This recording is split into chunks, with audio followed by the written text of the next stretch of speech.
2 Samuel chapter 10 narrates a series of events that lead to a conflict between Israel and the Ammonites. Following the death of the Ammonite king, Nahash, David sends emissaries to express condolences to his son, Hanun, who succeeds him as king. David's gesture is intended to maintain friendly relations with the Ammonites, as Nahash had shown kindness to David in the past. However, Hanun's advisors convince him that David's intentions are not genuine, and they suggest that David's emissaries have been sent as spies. In a grave error of judgment, Hanun humiliates David's emissaries by shaving off half of their beards and cutting their garments, a severe insult in the ancient Near East. David is understandably angered by this insult, and the chapter describes how he instructs his ambassadors to stay in Jericho until their beards grow back, preserving their dignity. Meanwhile, the Ammonites realize that they have provoked Israel and gather a formidable army for battle. In summary, 2 Samuel chapter 10 sets the stage for a conflict between Israel and the Ammonites due to a misunderstanding and an insult that David's emissaries suffer. The chapter underscores the importance of diplomatic relations in the ancient world and the consequences of misjudgments and insults. It also foreshadows a military confrontation between Israel and the Ammonites in subsequent chapters, highlighting the volatile nature of international relations during this historical period.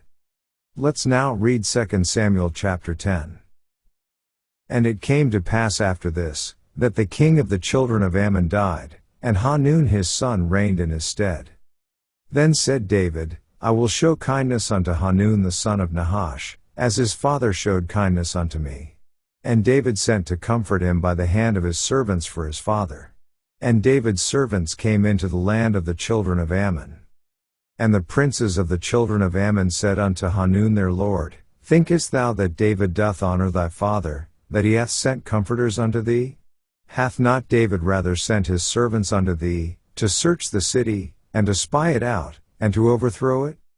Wherefore Hanun took David's servants, and shaved off the one half of their beards, and cut off their garments in the middle, even to their buttocks, and sent them away. When they told it unto David, he sent to meet them, because the men were greatly ashamed, and the king said, Tarry at Jericho until your beards be grown, and then return. And when the children of Ammon saw that they stank before David, the children of Ammon sent and hired the Syrians of Bethrob, and the Syrians of Zobah, 20,000 footmen, and of King Maacah 1,000 men, and of Ishtub 12,000 men. And when David heard of it, he sent Joab, and all the host of the mighty men. And the children of Ammon came out, and put the battle in array at the entering in of the gate, and the Syrians of Zobah, and of Rehob, and Ishtub, and Maacah, were by themselves in the field. When Joab saw that the front of the battle was against him before and behind, he chose of all the choice men of Israel, and put them in array against the Syrians.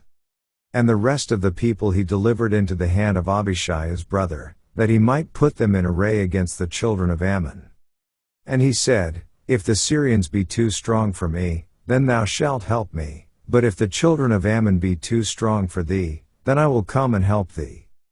Be of good courage, and let us play the men for our people, and for the cities of our God, and the Lord do that which seemeth him good.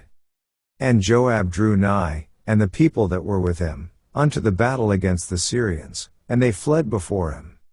And when the children of Ammon saw that the Syrians were fled, then fled they also before Abishai, and entered into the city. So Joab returned from the children of Ammon, and came to Jerusalem. And when the Syrians saw that they were smitten before Israel, they gathered themselves together. And Hadarezer sent, and brought out the Syrians that were beyond the river, and they came to Helam, and Shobach the captain of the host of Hadarezer went before them. And when it was told David, he gathered all Israel together, and passed over Jordan, and came to Helam, and the Syrians set themselves in array against David, and fought with him. And the Syrians fled before Israel, and David slew the men of 700 chariots of the Syrians, and 40,000 horsemen, and smote Shobach the captain of their host, who died there. And when all the kings that were servants to Hadarezer saw that they were smitten before Israel, they made peace with Israel, and served them. So the Syrians feared to help the children of Ammon any more. This ends our reading of 2 Samuel chapter 10.